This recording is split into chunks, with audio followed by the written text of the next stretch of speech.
Okay. All right. Here we go. Welcome to the Filipino on the Rise podcast, where I spotlight Filipino women doing big things and making an impact. I'm Christopher Bella, and I aim to promote Pinay excellence, empower our community and the world through our stories while celebrating what it means to be a Filipina. Today, I am so excited and honored to finally have on the one, the only Gina Mariko Rosales. Hey. She's here, y'all. Strap your seatbelts. Gina is a Pinayista, events enthusiast, efficiency nerd, and nonprofit advocate. She's a founder and CEO of Make It Mariko events, as well as the co-founder and event producer of the well-known Undiscovered San Francisco Creative Night Market in Soma, Pilipinas, which launched to over 10,000 people in 2017. Prior to founding Make It Mariko, Gina spent 10 years doing corporate and nonprofit event planning, administration, and ops, including 7 years working for Google, most recently as the head of marketing events for Google X. Gina was the former executive director of the award-winning nonprofit performing arts org, Funkonometry SF.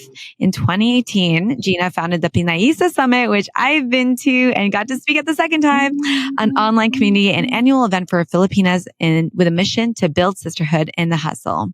And now she's about to come up with a POC wine and food festival. This is a multi-day festival celebrating people of color and their allies in food, beverage, music, and culture, which we will be talking about at the end of this episode. Y'all, it's going to be so exciting. And ultimately, I am so excited to finally have on here. I feel like it's just been a long time coming. Gina, you on the Filipino on the Rise podcast, because I will say, and we'll get into this later, you have been such an important figure for me, activator in the beginning of my journey, the beginning of Filipino on the Rise, when I started the podcast 4 years ago in San Francisco. And so in a way, you were a big reason for this whole community activating. Aww. And I share this often, how in the beginning, when I started just uncovering what it meant to be Filipina and proud and women in different industries, being in San Francisco was extremely important. It was like a hub at that time to unveil other women, founders, entrepreneurs, creatives, women in tech. And a big thanks to you for being the reason I was attending those events, going to those panels. One of my first panels ever, Pinays in Tech, was the one that you had planned. And I sat there in the audience and I listened to y'all, and I had the podcast idea in my head, and I was like, I'm going to start this. I'm going to do this, And so it's just like, so I just want you to know that was the impact that you've had amongst many. And so full circle, y'all. She was in our panel in our San Francisco event last year. So thank you, maraming salamat, for just the history of everything you've done for our community, for representation, and for me. Thank you for being on. That's so sweet. What the best intro ever. Thank you so much for that. Thank you for reminding me of that always. Yeah, that event was really powerful and a true testament to what can happen when women come together with their ideas. That was Joanne Boston was working at General Assembly at the time, and we just had this idea and came together and birthed that baby of a huge sold out event. So that was a really an amazing, impactful day for me too. Mm-hmm. I love that. And so I just basically read off your whole resume, but in your own words, who is Gina Rosales and what is your current mission in this season? Thank you for that. And literally every year we change, right? We change and we grow and we learn and we morph. I'm definitely in a morphing phase right now, in a growth phase. I just turned 38.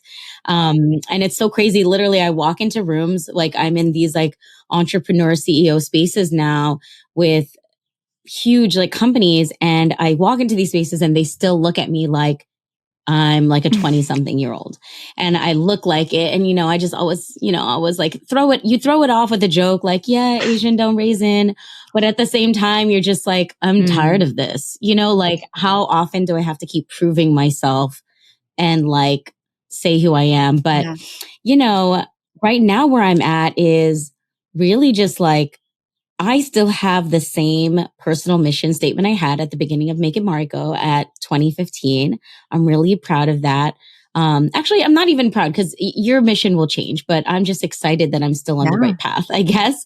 But my personal mission, I always say, is to create magical, meaningful moments that remind people of the beauty and interconnectedness of life. Because for me, events are here to remind people that we are not alone. We are not alone in this thing called life. We're not alone in our hobbies in these communities. And there are other people that are just like us that we can connect with and never feel alone. So that's what events mean to me. And, I always remind people, Make It Mariko started, we were birthed out of tragedy, out of tragic loss of losing my cousin to suicide. And that is what brought me to life. And so remembering that why and where I come from and why I do this is so critical to remember that it's really about that people connection. So I'm there. I'm still there living that mission, but I'm definitely on a different path with Make It Mariko, making some really big changes this year. And we're going to talk about this a little bit later, that it's okay to pivot, right? And making those necessary pivots from either what the brand or the community reach or whatever that was. And so in some way you have the same mission, but you are being agile. And I love that word. It's such a tech word. I'm like, okay.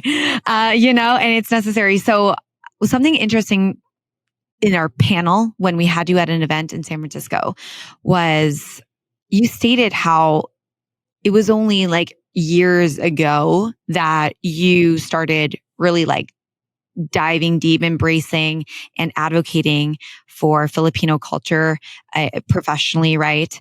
And I feel like we have always seen you as being on the forefront of, like leading this rising community of Filipino culture. And when I think of that, I'm like, okay, people are doing it for their whole life. And I just think of like in high school and college, you saw like those people who were just like beating the drum on Filipino culture and in those associations. But it was surprising to me for you to admit that when you started, you didn't really like know much about it. And there was like a lot of even imposter syndrome in this. And I'd always wanted to ask you about that after that, because I just assumed that you've been like the Pinay pride forever. And that like resonates with so much of us in this community in which we only are recently beginning like this journey. And there's kind of like a impostery or like belonging that is felt sometimes, but like here we are doing it all together. So I want to know what that whole statement or journey was for you. Yeah. How did I even get there? Because it's not like I never was not proud to be Filipino. I was Filipino, period. That's it. It wasn't like I'm not proud or I'm proud. I just am, right? Like I always knew I was Filipino. I grew up in a huge Filipino family. I grew up in a city that was not like mostly white folks. I grew up in Pacifica. So I was one of very few Filipinos until high school when I went to San Francisco and was like, oh, here you all are. And we can be friends. But I was that person who would walk by the Filipino table in college. I was like, that's not really for me. The only reason I joined PCN was because I did hip hop choreo. I was like doing hip hop dance. And so I choreographed the quote unquote modern set. And that's how I got involved in PCN. So it was through dance that got me not being Filipino necessarily. And literally only until I started Undiscovered SF with Cultivate Labs in 2017 was when I really started stepping into taking on a leadership role in the community and really stepping into that.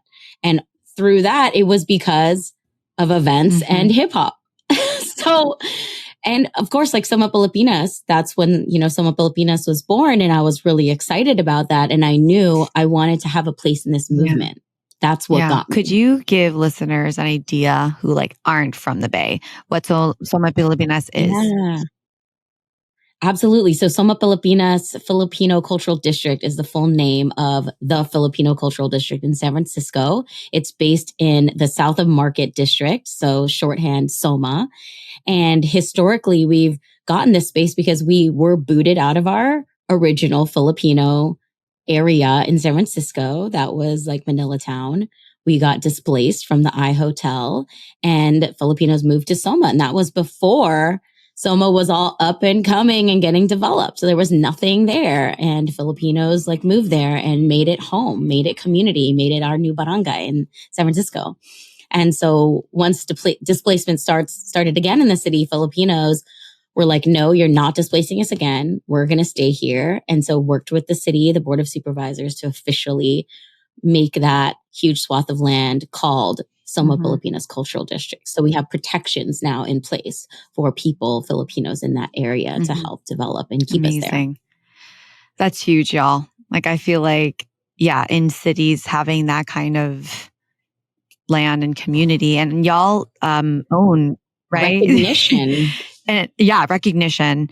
And y'all like own a building now, right? We, so that's part of the path that we are trying to, but the whole Cultivate Labs, like the reason we did Undiscovered was to basically try to take over more space in the district and activate it.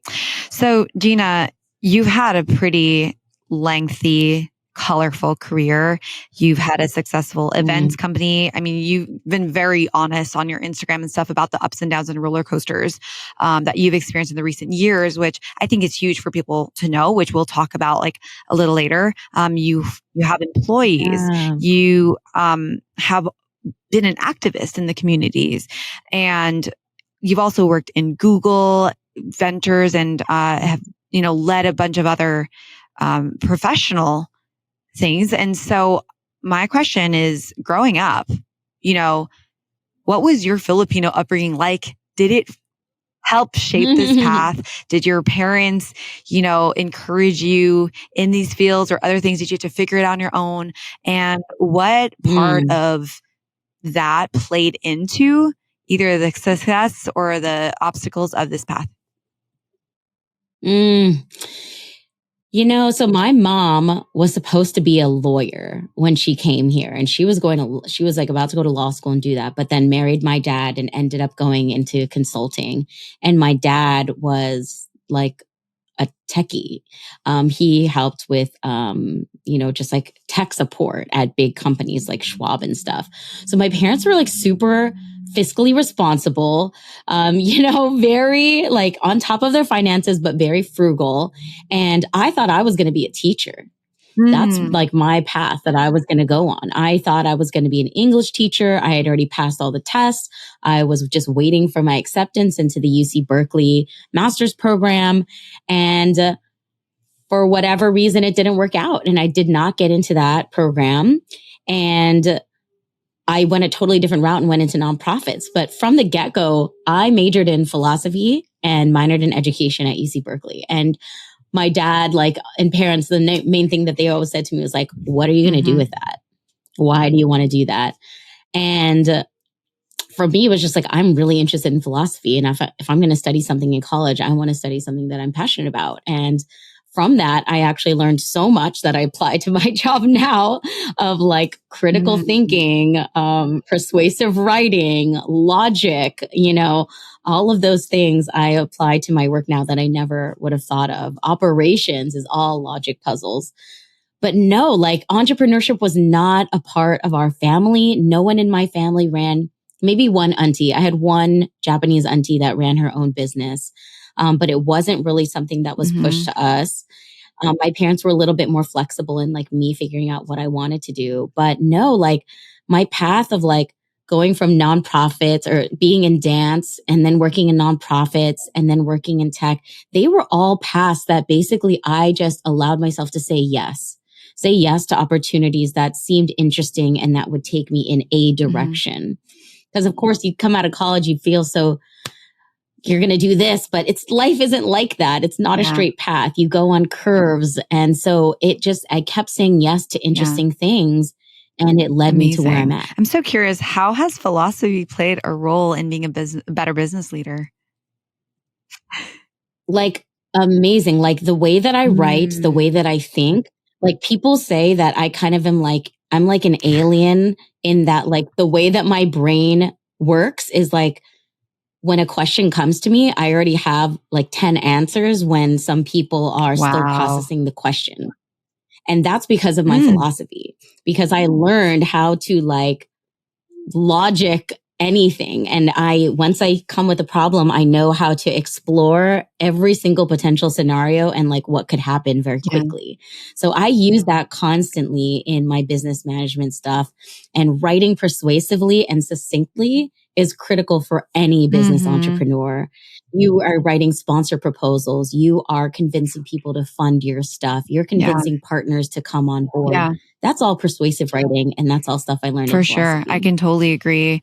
Although I'm not, experienced in philosophy, I would say I understand with marketing, the psychology of marketing, right? I'm really fascinated with that, with branding, marketing, everything from colors to how you state, it is such an understated part of business, of like getting people on board, right? And sometimes I'm saddened with how writing is being like under it's just not a currency people are trying to pick up anymore. Chat GPT can do it all, right? We don't need creative writers so anymore.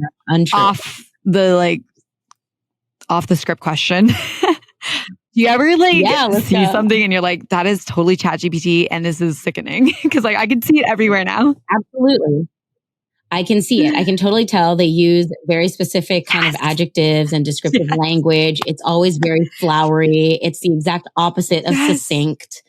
I bet that frustrates you being like such a good, persuasive, philosophical writer. I mean, not all of it's bad. I use ChatGPT too. We should use technology for good, but it definitely is like a first pass draft and then you got to go at it. So please edit, y'all. Oh, for real. So how did you get hired onto Google X? I think that's huge. You were head of marketing. As a techie person, I'm just like, I always am so excited when I see like a Pinay up in leadership and tech. Absolutely. So I literally started as a contractor as a recruiting coordinator in the recruiting department. So I started just like one super entry level. I was one of like 75 other RCs that were doing the same job. And then I basically just had to like prove myself. And so in maybe 6 months, I was already scheduling double what most people were scheduling interviews wise.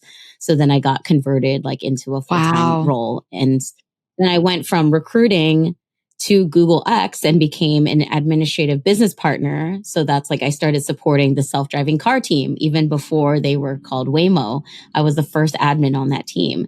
So I really got the freedom in this smaller branch of the company to take the reins and create process, culture, infrastructure, and basically every day in that company, the way that I chose to be there, because I was still one of very few Filipinos and women of color at that in an engineering team. I basically ran my job every day of like, how much of my whole self can I bring to work without getting fired? So every day I came with that energy and I pushed the bar a little bit every time.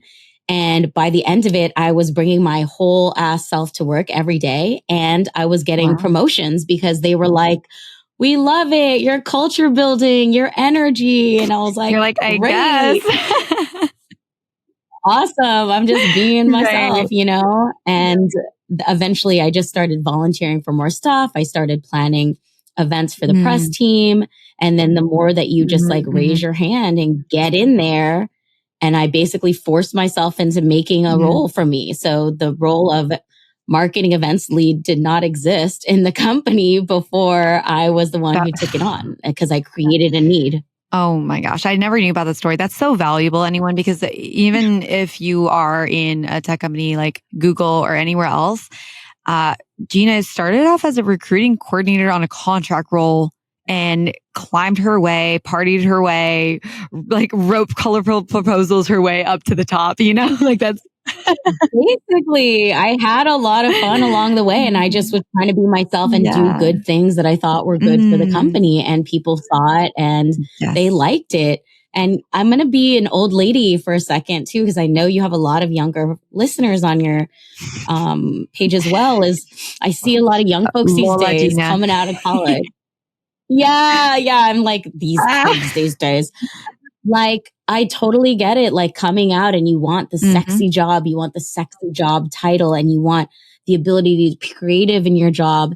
And so do we all. You know, like everyone wants to be creative in their jobs. Everyone wants a sexy job titles, but you got to work to that. You know, it's not going to come right away.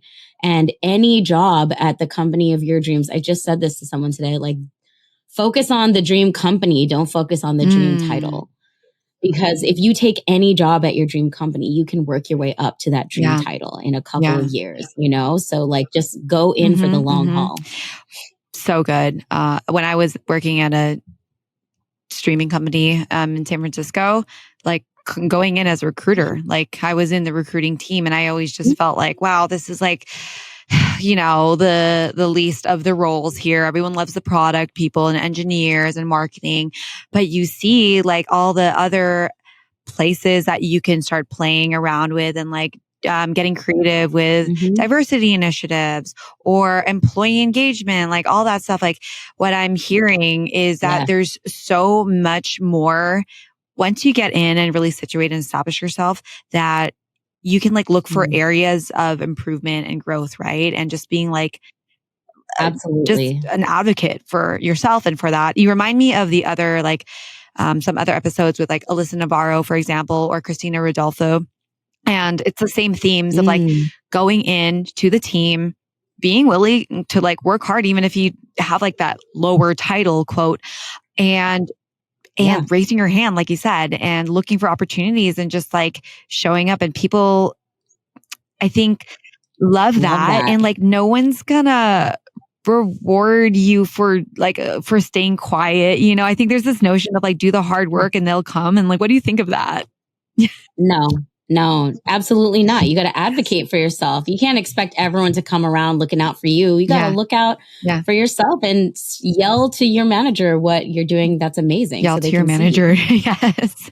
You see me over here. I'm doing all this amazing shit. Yeah. Okay. So I'm really curious. In the past 10 years, I'm sure there's just been so much growth and like all the things that you've spanned. I'm like, you're never just doing like one full-time 100% of your time thing. Like there's just been like the plethora that you're constantly holding. And when I've looked at you across the years, I remember early on I just see like, wow, she can do it all. And then it went to like me also, like when I started growing this and like now I have a team and like doing all this stuff, I was just like, wow, how was she doing it all? Like, this is crazy. And then now I like, when we get real with it, like there's a very real learning curve for yourself and just like able to do it all. So what does like doing it all mean to you and actually like look like for you? And how have you managed this expectation of doing so much and like staying balanced with yourself too? I'm going to just like, we're going to go straight into it. Doing it all is not something to strive for. That is not what we should be striving for. What we should be striving for is like, I'm in this leadership program now and they talk about having a team managed company. And shout out Pinnacle because that is what my goal is now. My goal is to create a team managed company where the team is, they're holding their own. They know their job. They know their responsibilities. They know what they can do without you. And they know the things that you do need to sign off on, but they can go and you can be in flow. Good. We should not be aiming to do it all. That is like the worst case scenario. And I think it's real for us and we need to have grace with ourselves because as people of color, as women, in general, like entrepreneurs, we're not taught how to do this unless you went to business school. But even business school is like going to culinary school. It barely teaches you anything. You got to work in a restaurant to know how to do that. So, you know, we only have these basic skills. And to us, because we don't have the mirror of people before us running companies, even more, we have less of a starting place. We're starting even further back in that line. And so to a lot of people of color, making the business happen at all is already such a dream. And I recognize that. And that's where I came from. My whole goal when I started the company was, how could I basically just mirror the salary that I make at Google? If I could even just mirror and make that same amount, then I'll feel good about that. But now going into year 8 of my company, I'm like, that was like the completely wrong way to look at starting a business. Like, yes, make it work. We always want to make it work. But would you really go into a race and be like, if I like place 20th, it's cool. You know, like, why not strive for number one? Like, you're not always going to win, but why not even strive for that? So for me, it's like, if I were to do anything over again, I would really dig deeper into my business model from the get-go and design it to be profitable. Like, the biggest place I'm at right now is like, I am learning how to be okay and accept success. Because I think, as also people of color, as immigrants, as women, it's really hard for us to accept compliments, to accept like when good things happen to us, and to live in the success that we say that we desire. So it's like, I'm learning how to do that first, because for some reason we struggle with the concept of making money or making money. If you ask anybody, like, do you want to be wealthy? What would you say? Like, most people might say, like, yes, I'd love to be wealthy. But if you say to them, do you want to be rich? They may not feel as comfortable at saying yes. They're literally saying the same things, but there's this connotation of what it means to be rich that people are afraid of what they'll look like. So all of those kind of things hold us back and hold our businesses back from reaching their full potential. Ooh, you're speaking to the choir right now, right here. I feel like, even though you're like, if I could give myself advice 10 years or whatever ago, I'm like, thank you, Gina, because I'm getting this advice now. And it's truly the point where I'm at, where I realize I'm reading this book right now. I'm starting it, called Profit First by Mike McCalloway. Yes. I read that. Just even the book title in itself, I think, was like, like, cringe, you know, like, and then like wondering, like, why does that make us cringe? And I realize a lot of times, especially within our community, and I want to hear your thoughts on this, where it could be one of our best traits and biggest hindrances also, because we're just so like purpose and passion and community driven. And when we have businesses, that is always like forefront, that the thought of like a profit first model just seems so selfish or exploitative. And I've even seen this, like when I've talked to like other business owners and vendors, it's like, are you doing okay? Like, oh no, because you gotta, you know, put the whole community first, and like your business model just cannot even operate about profit until like later down or something. And now this is just like, oh, this makes so much sense. So can I hear your like commentary regarding our culture and what might be like really blocking us? Absolutely. It's a hard one, because we're taught to be humble, and we don't talk about money. Like, don't talk about that. Like, we don't discuss. It's like frowned upon. And that mentality is holding us back. We need to be talking, especially women, we need to be talking to each other about numbers. What are you making? What do you want to make? Those are the conversations I'm having in other entrepreneur communities. And you know what? I'm going to say it out loud, is I actually had to go to an entrepreneur space that wasn't specifically POC, that I actually am one of the, few in the community, in order to give myself what I needed to hear. Because in the communities that I'm in, most people, I'm going to say this because I see a lot of businesses operate their businesses like charities. They are not running their businesses as for-profit businesses. You might as well be a charity, be a nonprofit, because you're not making money. You're damn well not making money. So that's something that we need to stop. We need to stop feeling responsible for the entire community, because the reason we created businesses was to also sustain ourselves. And the reason I've had many burnouts already, and I've learned from every single one, and I come out stronger. And I've learned I cannot run my business this way anymore, because number one, I'm not serving anybody this way. I might be making this event happen every year over year, doing it. But what standard is that setting? That like we're doing it at this rate even, and I'm doing it like this. Now everyone's getting used to it costing only this much, when actually it should cost double. That's not a good thing for the community. And I'm not even getting paid for it. I'm basically breaking even. So how is that good for me? Because now I'm no longer taken care of. And if I burn out and I shut my business down, what good is that to the world? Oof. So we really have to take this, put your oxygen mask on first before helping others mentality when it comes to our businesses. Like we got to get our shit tight first, make it profitable, and then you can give back. But it shouldn't be the opposite way around. I mean, we don't want you having any more burnouts as a learning lesson. Like the goal here is to not keep putting you through the burnouts, right? Absolutely. Yeah. And the good news is you catch them. You catch them sooner. You catch it sooner. Yeah, you get smarter about like, oh, there it is again. Like this is what my tendency to do this, and I'm gonna, you learn from your past. So I also love that you admitted that you had to be in like non-POC immigrant like spaces and those conversations in order to really break through, I think, like the ceiling mindset wise that we have. And I agree. It's kind of like, oh, is this weird for me to admit? But sometimes I have to surround myself around like the white man or people just to like see the dialogue, right? And to borrow it and to realize like the financial approach of things. Because I don't know, like there's something about being in the spaces that we're in that make you realize we're in like a very limited. It's like an echo chamber. It's like an echo chamber of scarcity. Echo chamber. Yes, exactly.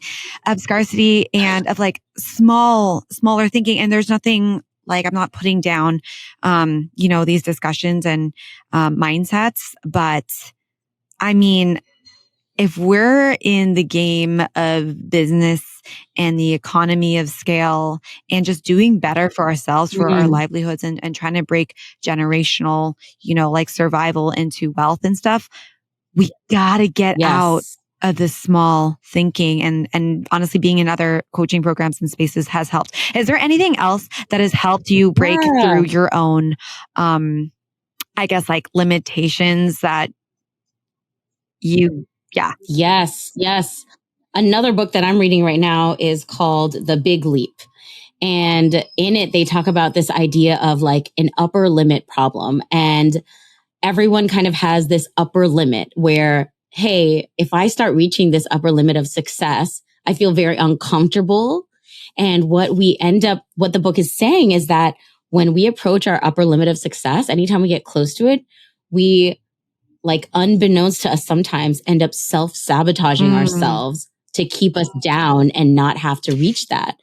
And there's multiple reasons, but I really resonated with a few of them. Some of them, like there's like 4 main reasons. They say like, you believe that you're fundamentally flawed in some way, which even like growing up, like woman, like POC, like, oh, I'm like, I don't have what it takes or whatever. Or this was a big one for me, is like believing that if you succeed, you're going to leave people behind in your life, or that you're going to be disloyal.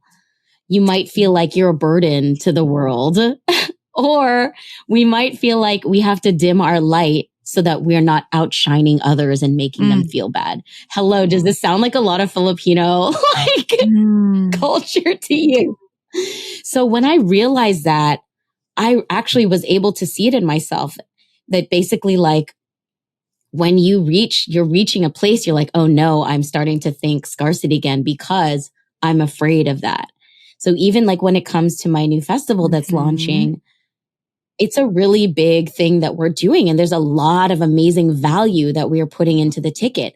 I felt so uncomfortable with increasing the ticket prices to charge what it's worth because I was so afraid that all of my people wouldn't be able to come anymore. But in order for the festival to be successful, we do need to reach this other audience that has, disposable income, because you need people who can afford a ticket and come to the event and buy wine and buy from our retail vendors and support all the community that we're bringing in. So it's not like a yes or, it's not an or thing. It's a yes and. Like we can reach for bigger audiences, we can make more money, and we'll always create space for the folks that have been down with us to come with us. Take them with us. You're not leaving them. Not leaving them behind. And also with that, pulling them along and saying like, hey, you're worthy of a a quality, Yes. like high crafted, prestigious feeling experience. And we created that for you. I think not only have we limited like, Yes. okay, on the name of like having a lower price ticket wise for people, but then you also have to like lower their experience of that. When I think it's just, when I see the wine and food festival you plan, it's basically saying like, we are worthy of like this, like the other people have Yes. it, like we can have it too. I keep saying, I'm like, we deserve nice things. We deserve nice things. We deserve nice experiences. Like, and we deserve to charge. Like all those like people before that would like hate on any person of color lifting their food up, charging more. How dare you charge more? Well, I'm worth it, you know? Mm-hmm. That reminds me of when we get event feedback from our Filipino on the Rise events. And we started like in this other one, like having a little higher of a, ticket price. And one of them was like, this ticket is way too high. It was like $40. And anyways, and they're like, and I think that, that's why not a lot of people showed up, and there was like 50 people that showed up. And then, I think that you should make it lower because like some things happen. So I have so much, like empathy for anyone who can't, afford certain things, but it just made me think of, is it high, or is it high for what you expected from a production from our community? And this, by the way, comparably, when you look at other events going on that have such a higher cost and is usually like, by like, let's say like white women or something, it's much higher. There's not usually as much like of the services that we provide. So I wonder if it's like, there's this expectation and we have the ability to start rewriting expectations. And yes, maybe you're going to leave some people behind who aren't, with it, who aren't on board with it. There's always going to be things for them. But I feel like, Gina, what you're doing, not just for the Filipino community, but you're collaborating with other, POC communities. Like, what would you say is the main goal here when it comes to elevating our communities? Yeah. I mean, for me, the biggest thing that I wanted to get out of launching this festival is I've had so much joy out of producing for the Filipino community with Undiscovered SF, with Balay Kreative, with Pinayista. Like so much love has gone into that. And I've seen all these other communities alongside us while we're building here in Filipino community that I've really loved and like fangirled over so many of them. So I really wanted to create a space where we could bridge those communities, bring the Black community, bring the Latino community, bring the Filipinos, bring East Asians. Like, how do we come together and share resources, knowledge, connections to build a space that's bigger than us? So we need all of our individual multicultural communities, yes, but we need a space where we all come together too, so that we can strive for bigger things. And for me, it's all about cross-cultural collaborations. That is how we build, like this winemaker with this chef. Oh, let's put them together and see what happens and how they connect. And maybe they'll even do something in the future. So people who never would have met, how do we bring them together? Okay. I have so many questions to like start diving into that in itself, in terms of like being okay to get out of your own community and collaborating with them. So Gina, let's talk burnout. Oh yeah, let's go there. I feel like you can write a book on this, because you didn't go through it once, not twice, but how many times would you say you have professionally experienced burnout? I mean, okay, so, and I am writing a book. I've been writing a book for a couple years now, but it's not done. But I literally have a Google Doc and it's just called Write a Book. So I try to pop in there and add some gems whenever I experience them. But I had like an official, burnout when I took sabbatical in 2022. And that was kind of at the tail end of the pandemic, and things were just so much trauma, constant trauma, and very complicated in so many different spaces. So it was like trauma in work and community spaces too, that I needed a break.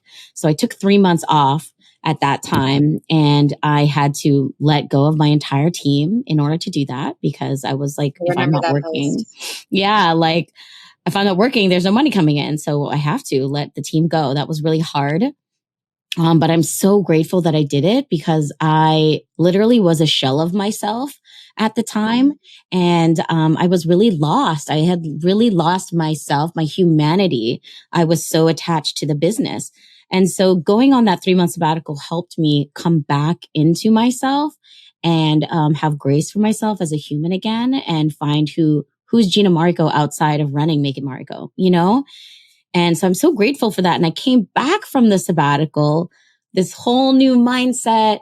I'm going to go abundance mentality, and I'm redoing the whole model, and we're going to go for it, you know? And so I started small, and then the next year like went big and hired on my first senior director and was like, okay, I'm ready. I'm going to scale the company, and ended up burning out again. That year, I wasn't like a full one, like the first time. I think like once you've been through it and you take the time to heal, you're able to catch yourself in it earlier so that it doesn't get to that point, right? You could be like, oh, I see signs and I'm kind of slipping. I'm, not like, I'm not feeling happy. I'm feeling a little depressed. Like my eating has kind of like not been in a good place. I'm not sleeping well. Like these are all kind of things. If you're saying everything that I'm saying, that's you, check, check, check. Okay, well, it's a sign that maybe you need to take some time, to revisit.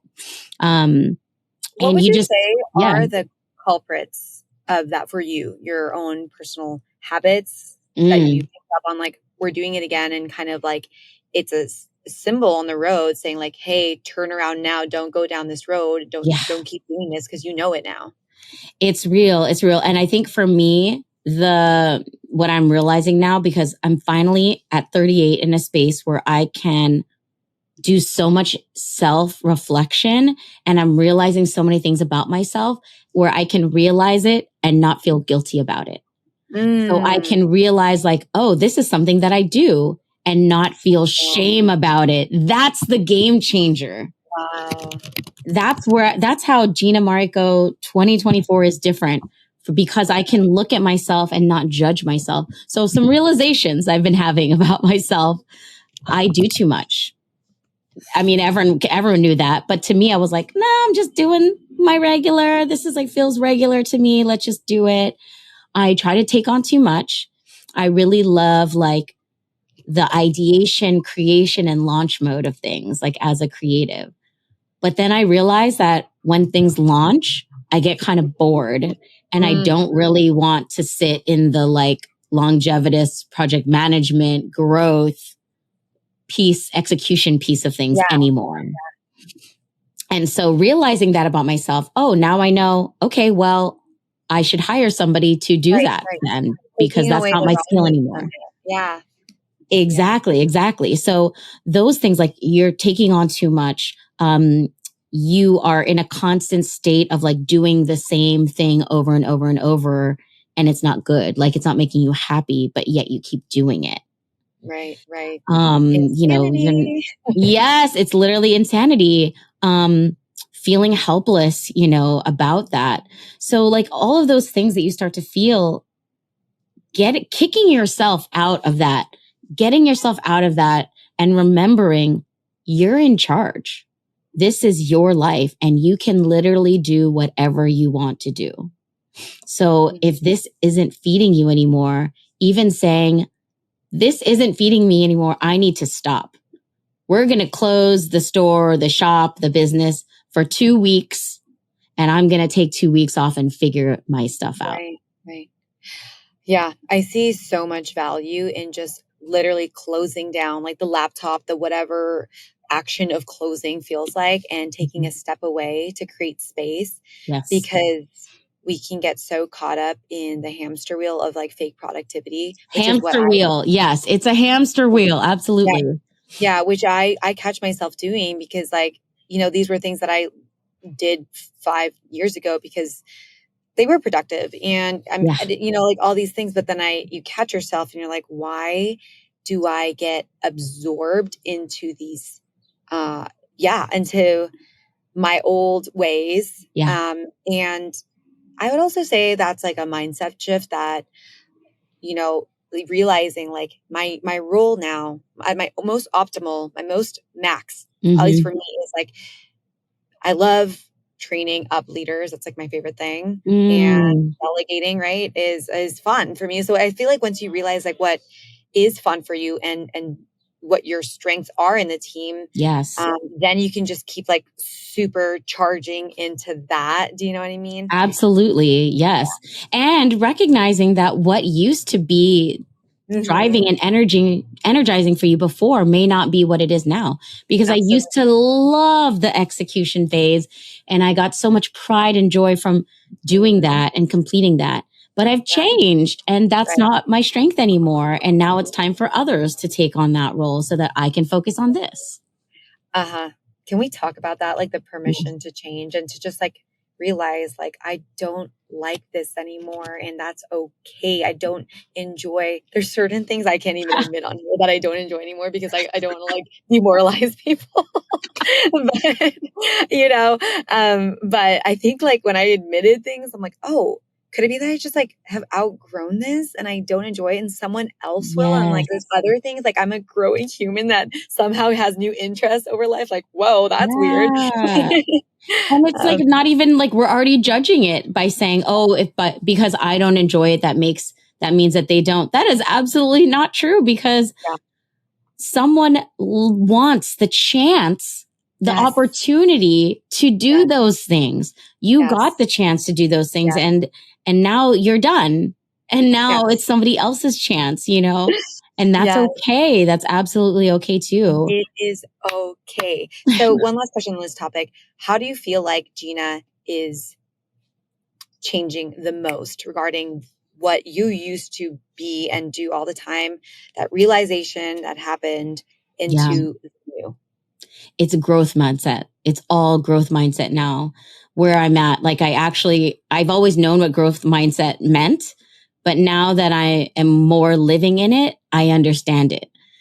And it's that judgment piece. It's like, oh, I do this.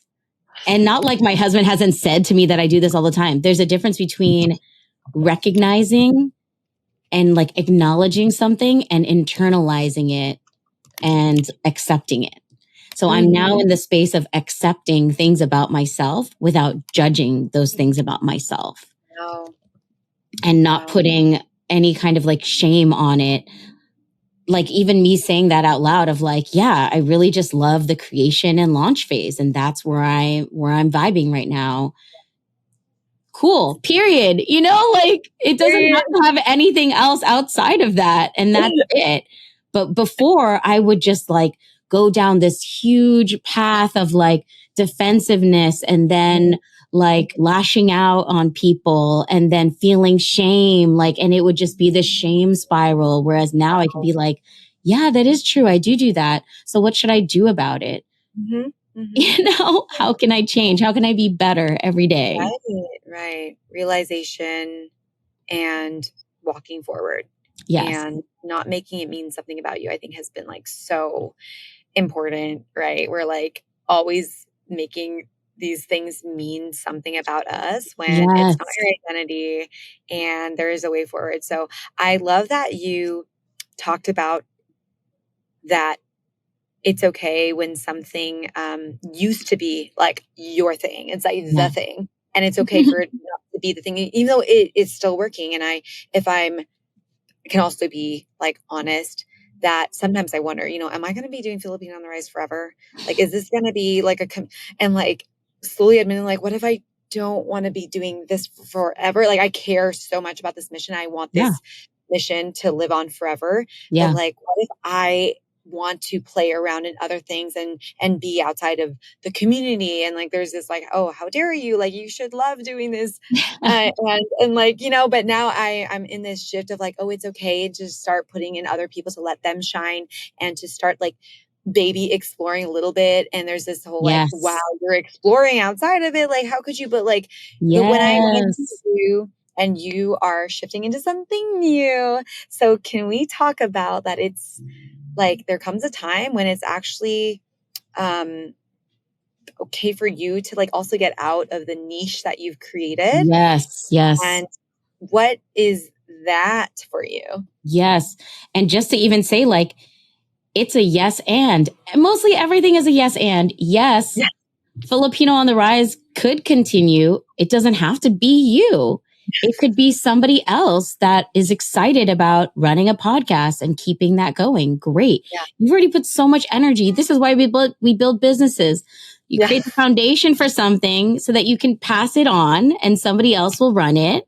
And that you can still, you know, be a part of it, the founder, maybe you're making some money off of it too. Great. That is the whole purpose of business, is to create some things that grant you passive income, you know? And so for me, yeah, it is scary. Even like some of the things that were scary, but maybe people didn't even know they were scary. I stepped down from the Cultivate Labs board of directors. So I was one of the founding board members of this Filipino nonprofit, and I was so connected and combined with everything Cultivate Labs, Undiscovered, Balay, Kreative. Stepping away from that was really scary. It actually felt like it had become a crutch to me for so long, that all of these things. And then, oh no, now I'm stepping out and starting to produce my own events without this amazing marketing team behind me. Can I do it? Can I do it on my own? And so that was really, really scary. And it is, because I'm basically there right now, but it's challenging me. It's challenging me to learn, and it's allowing others to step up. There's all these amazing other leaders stepping up in Cultivate Labs now that are doing amazing things. And so you're creating space for other people. So it feels really, it's like, it's good and scary at the same time. And that means you're doing the right thing, probably. Yeah, for sure. And for the longest time, your focus has been on the Filipinx community. And you are now collaborating outside of it with the POC Wine and Food Festival. Yes. I'm so excited to talk about that. Gina, can you tell us, what is this festival about? Who are you working with? And really, like, I know you were in the ideation and creation of the So how did this idea? Oh, yeah. Yeah. So I've always loved wine so much. Like, I've been a fan of wine. I love drinking it. But during my sabbatical, I actually got a scholarship to the Glancy Wine Foundation, and I got to take classes and like really turn my passion for wine into knowledge. And so I started learning about the wine industry. And of course, like, only 1% of wineries in the US are Black owned. And I think even still the percentage for like a BIPOC is even still very, very small. And so I knew that I could have a space, like, or that I could contribute something. So the answer to me, the question was, what can I contribute to this space that is of value to help increase diversity and increase, access? And so the Food and Wine Festival idea was born. It was really born out of me wanting to create these multicultural collaborations between the Latino community, the Black community, Filipinos, East Asians. Like, how do we all come together in a shared space so that we can share knowledge, information, connections, resources, so that we can drive and strive for bigger things together? Because siloed, we're doing great, but how do we do more together, So that's how the idea came to life. And of course, like, I'm a large scale event producer, so I know how to do big things. And I'm in the space of my life where I'm really interested in leaning more and investing more in my own ideas, as opposed to waiting for clients to hire me to produce theirs. Like, we'll always do client events, but I really wanted to lean more into, we have great ideas. How do we make those come to life? Yeah. Wow. Can you give a little illustration of this? Yeah. So it's going to be a 4-day festival split between San Francisco and Berkeley. And we have these like opening and closing dinners that, we're mirroring off of a family meal. So we're calling them family meal. Anyone who works in the restaurant industry knows what family meal is. Like, the meal you eat with the leftovers, whatever's left in the kitchen, you cook it up for the staff. We eat before before service starts, right? But every culture does family meal differently. And at every table in every country, they do that. So I wanted to create the space where we can learn about other cultures meal experiences with their families and experience that really intimately. So we're opening with this beautiful Palestinian American family meal with Reims, California. Reims is amazing. Their food is so inspirational and great in the mission. And we're partnering her with Palestinian winemakers as well. And also like a digestive spirit called arak. That's very well known there too. So we're going to like be talking about that experience of food together, and 100% of the profits from that dinner are going to go to UNRWA to help support, causes on the ground. And then we go into like our Friday opening night reception. It's called Sip and Scratch. We're doing wine and scratch DJ culture with DJ Shortcut. So anyone in the restaurant industry, food, wine, events, creatives are invited to that opening reception. And then Saturday is our big day. We launch with this like main dish festival. This is like the main dish. It's the main thing. We're basically 15 amazing POC chefs. We're pairing them with winemakers, spirits, and non-alcoholic drinks and creating these curated tasting pairings. So it's like Top Chef style, but with DJs and music and line dancing alongside it. So good. So good. I remember when we first talked about this, you were like, yeah, we go to these other wine festivals or, other people's, and we have to like be, formal or like fitting with that culture, and we can't be too loud or we can't party. And like now we get to do it our way. Absolutely. I've like how many times I've walked into a winery and like kind of been ignored and maybe like not even looked at and serviced right away. Or you feel like you're the only person of color in the room, and you got to be like quiet so people don't look at you. This is not the space. We are going to be, doing our thing, making connections, listening to R&B, soul and hip hop music, and really just like celebrating our cultures loud and proud. Yes, loud and proud. And it's like sophisticated still, but still like it's spicy and like, fashion forward. We want people to come in there. We hardly get opportunities to dress up anymore nowadays. So I love creating opportunities for people to get dressed up, especially for our after party, which is called Brown is Beautiful. So we really want to like honor that and just have everybody come as you are and just like enjoy the night. So just creating space for all of those beautiful experiences.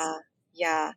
I just love this. It feels like we're going into a new era where a lot of communities kind of got like really niched down and strengthened. There's been like leaders that really focusing in on that with certain like sub communities. And now I feel we're like seeing so much of like the similarities and the things that we go through and the things that we desire, and our cultures, while they're like diverse and different, there's so much that we can like align on and overlap on. And this is kind of like this big symbol of that, right? Absolutely. Yes. There's like so much solidarity that we can have together to help each other grow.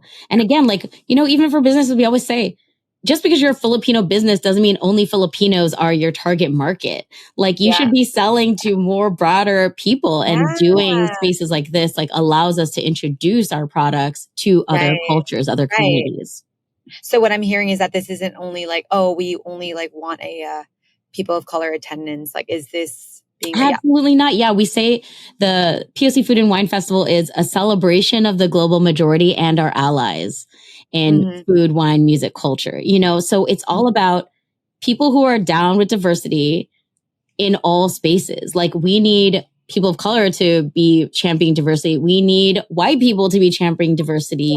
We all need to be doing that together. So everyone is welcome at this table. Right.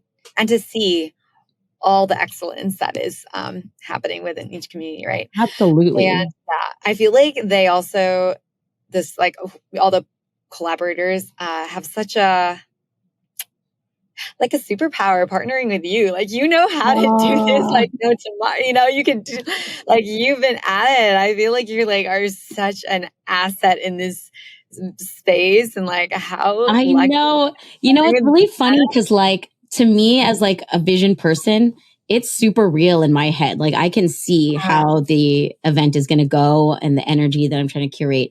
But I think like what we're doing is so different that people are kind of like, I don't really get it yet. And so I'm more just like just trust, y'all. Like, just come and experience it, and then you will see. Yeah. But is it like that, like confusing of a concept? Like I know. it seems pretty straightforward to me. And like, that's what I think too. It's kind of like, a lot of people go to Bottle Rock. Like, people will throw down hundreds and hundreds of dollars on Bottle Rock tickets. Yeah. And for me, it's like, we can curate those same experiences on a really more intimate level and put money into the pockets of local folks who deserve that and are working really hard. So that's my whole goal, is like, how do we elevate our events to the level of these larger ones out there, and getting people to really value these events just as much as Bottle Rock or Coachella or Outside Lands, Right. And make it sustainable and like yearly and all that stuff. Like those are too. And I got to say, I read your article on like planning a diverse festival. It was hard, but this is how we did it. And if you ever get a chance, listeners, you can click on the show notes. Like the article will be there, but really explain like everything that went into this. I think we were campaign fundraising at the same time also. So that was kind of like, shared support in, but that was a crazy time. And I will say, like, these questions of like, how can we design a festival that, equitable pay for POC chefs and making tickets affordable and being financially sustainable and like making sure everyone was like represented and reduced fees. And it makes me just think of like how much more layers of like nuance that like POC diverse led initiatives have to like think of and go through just to get this forward, like other people don't have to. And like I also like appreciate, I think it's badass that you get to be so strategic and like but you know what I mean, like other festivals don't have to they should and that's the thing. That's the thing. It's like, if you're a white person in the space, you get a pass for not thinking about it. And it's like somewhat acceptable for you to just focus on profits. Like we have accepted that. Oh yes. Like all the white people make profits and all the people of color are the ones giving back to charity and charging less tickets. Why? Yeah. Why is that the case? Why are we okay with that? And like, I think a lot of people aren't as okay with it, but they're very quick to go buy that Coachella ticket, even regardless of whatever, and not be questionable because they want to be there. But then when it comes to the POC-led spaces, we have like 10 times more questions about it, and second guess eyes and scrutiny on making this happens. And so I would just say, like, I think it's so noble. It's extremely like admirable and noble that y'all are putting this together and coming in with all those in mind, just being an extremely conscientious and symbolic representative festival. And hopefully it ignites these kind of changes in other ones too, so that we're not the only ones, right? And not like, I remember working in tech, it was like all the diversity initiatives always fell on the shoulders of like Black and brown people. And like, here we are doing our full-time jobs and these other jobs that like, we're not getting paid for, It's exactly the same thing. You're right. It's exactly that. And like, why are we the only ones who care about diversity? Because they're like, that's a you problem, not an us problem. Cool. So I love this so much. And I really hope I can come and attend. Yes, same. And, for me too, it's always like, we have to keep thinking bigger. We have to think bigger than us. And so even for me, the festival, it's very big, yes, but the festival is actually only step one. Step one for the bigger goal of, I've been on a hunt for a venue for like 6 months. I've been trying and I put in like at least 8 offers on spaces. None of them have worked out. I'm pivoting to a new direction now. So we're still looking for a space. And it's going to happen. But so this year we're planning on launching like a small, like kind of supper club style, social club style concept where we will be doing more dinners like this. So that'll be kind of like a step 2 after the festival, is doing more pop-up dinners. And the eventual like kind of 3 to 5 year goal is, let's all come back together now with this bigger multicultural community and let's go buy some land. Let's go buy the ranch that I almost bought during COVID. Let's make that happen. 25 plus acres, like event space with a vineyard. Like, what does that look like? And how do we come together to do bigger things like that, real estate development, because that's and legacy. So that you don't have to keep doing this whole like applying and hoping to be picked for the, like waiting on other people. Like, yes, the bigger picture of like having so that you can just keep on like programming when you want to for the community. Exactly. And longevity, like we're going to own that space, so that we can continue building and have something to pass on to the next generation. So good. Oh my gosh, this has been such a good talk. Gina, if you could choose a specific age that you can go back in time and give Gina a piece of advice to, what age would that be? What was she going through? And what would you say to her?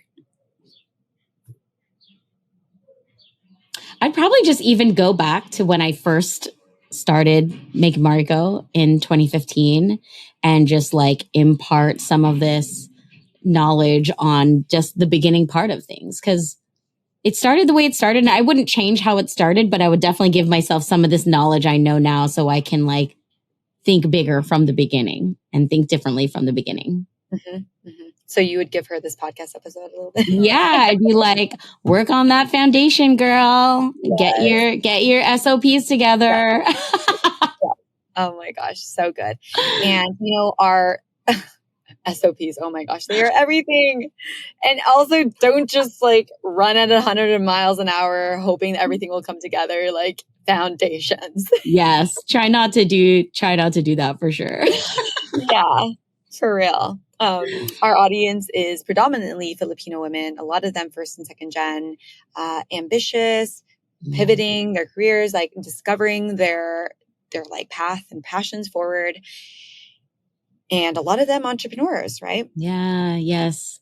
What would you want to gift as a leaving message for our women?